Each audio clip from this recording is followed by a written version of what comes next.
If you're a biker, you want to focus on riding and keeping your baby safe with minimum complications or distractions. Here, we've gathered some of our top 10 favorite motorcycle hacks that we've picked up. You may think some of these are old news, but if it's the first time you've heard one, it's new to you. So take a look at our list and let us know in the comments section what we might have overlooked. Number 10. A dirty chain can not only affect the bike's performance, but it will also affect the life of the chain. To ensure that a bike is shifting and accelerating well, the chain must be frequently cleaned. But no matter how many hours you spend scrubbing, it never comes up clean, and you refuse to shell out the pretty penny for proper motorcycle changing. Don't worry, because we have 2 secrets to cure your OCD for a day. At your local hardware store, you'll find corrosive, or in some countries, paraffin. In an aisle you've probably never wandered into, paraffin or kerosene is incredible at cleaning motorcycle chains. And the best part is not only that it's cheaper than changing it, or that it's bigger, is that it won't destroy your chain's earrings as petrol would. Just be sure to grab a spray nozzle to save yourself a lot of pain. And secondly, you might find that no matter how long you clean your chain for it never comes up flea, that might be because your front sprocket cover is gummed up inside and just dirties the chain every time it comes past. So take that off and give it a good clean before you even start on the chain itself.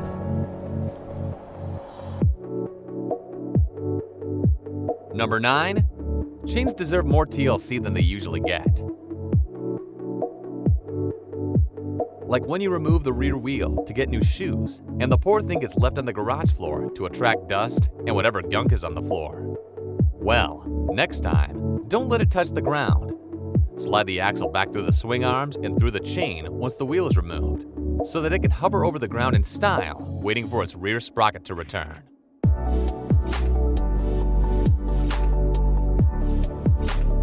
Number 8. A free way to feel more like a MotoGP rider is to flip your gear level linkage 180 degrees on the spindle. This means you will push down to gear up and up to gear down, aka GP shift or ratio. It allows the pros to gear up in corners without scraping their foot on the ground, and means braking and accelerating forces won't work against gear-changing movements. But if the fear of blowing up your engine if you shift in the wrong direction while learning has stopped you from making the switch, here's a hack to help you keep the change at the front of your mind while getting used to your new upside-down gearbox. Wear different shoes or boots to normal, so that the feeling of different boots is a constant reminder that something is different. And that way, you shouldn't slip back into old habits as easily. Number 7.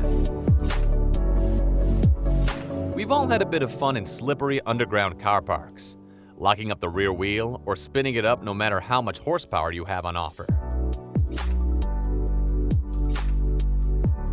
But the repetitive switchbacks taking you up level by level can get a bit tedious, especially with a twitchy throttle, putting more pressure on the front tire. After all, the last place you want to drop your bike is on a slippery switchback. So why not use your bike's rain mode to make things a bit easier? If your bike does have a rain mode, B mode, or any mode that restricts power or softens throttle response. It will make these tighter maneuvers on slippery surfaces less troublesome. It doesn't make the straights any less entertaining, just the tight switchbacks less twitchy. Number 6.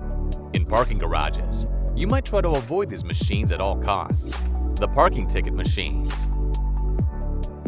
They split a ticket at you and expect you to grab a few slippery millimeters of it with thick motorcycle gloves and somehow hang on to it all the way to a parking bay without letting it slip through your clumsy fingers that are a bit preoccupied with juggling a clutch, twitchy throttle, over-eager brake, and steering.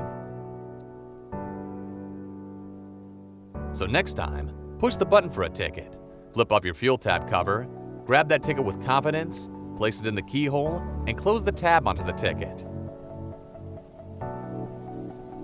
Now your hands are free to resume their usual parking garage games. Because that ticket isn't going anywhere unless you manage to hit 130 kilometers an hour in a parking garage. Number 5. When working on your bike, bolts always seem to be just too far away out of sight or lost. You take one out, realize you forgot to get a container to collect them in, so put it within reach where you're sure you won't lose it, and carry on and doing the other bolts. An hour later, you're putting that part back on, and the bolt is out of reach, sides, or just lost. One spot that never moves, and it's always within reach wherever you are around the bike, is the fuel cap. Put in small fairing bolts, for example, in the fuel cap, with the keyhole cover-up, is a pretty secure and convenient place to put small bolts. And unless you're an abusive owner, it won't ever get scratched. Number 4. This one I've said you shouldn't do before because it's somewhat dangerous, but yet still it's amazing just because it makes life so much easier. Instead of turning the back wheel with your right hand and aiming the chain wax with your left hand and hitting every part of your bike except for the chain, throw the bike up on a paddock stand. Start it up, plug it into first gear, and let the clutch out. The back wheel will now spin beautifully all on its own, and you can use your dominant hand, whichever that may be, to actually get some wax on the important part. Of course, do this with caution. Number 3. Bleeding your brakes is one of the most rewarding jobs you can do when you feel that lever after all the bubbles have vacated the pipelines. But usually, the worst is tasting to find a hose that fits the bleeding apple snugly enough to keep the ferocious fluid away from your precious paintwork. The best thing is this nasal oxygen cannula, aka to regular people, oxygen nose tubes. The point where I assume they would attach to oxygen is a perfect size and shape for your bleed nipple once you've cut the extra wide bit off the very end. It could look more purpose-built. If you tried any size will work. But the child one suit spike is best for obvious reasons. Trim the nasal bits to your desired length and you're good to go. The best part is they cost less than $1 and can be found at most drugstores. Number 2. Have you ever had a fight with your bike in public? When it decides that it doesn't want you to switch the ignition on or open the fuel cap to fill it up, you can try as much force as possible. Suddenly, the right angle and pressure points get the key to turn. What it actually needs is a bit of lubricant WD-40 or similar liquid lubricant might work for a few days, but over time, it'll just make things worse. Instead, grab a pencil, a knife, and slice off some pieces of the graphite from the pencil into the keyhole.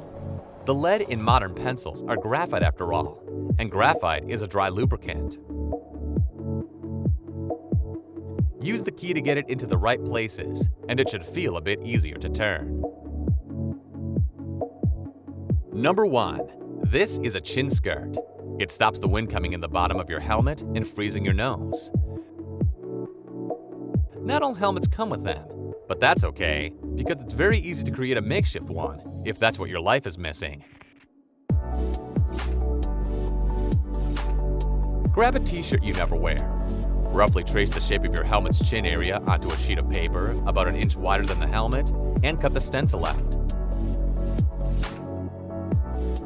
Then, fold the shirt over, and with the flat side of your stencil along the fold, cut around the stencil.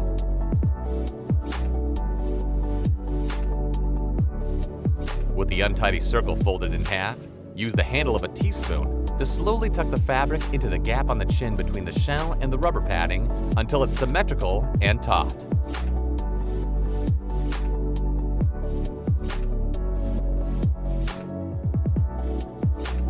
Well, there you have it, 10 bike hacks for motorists.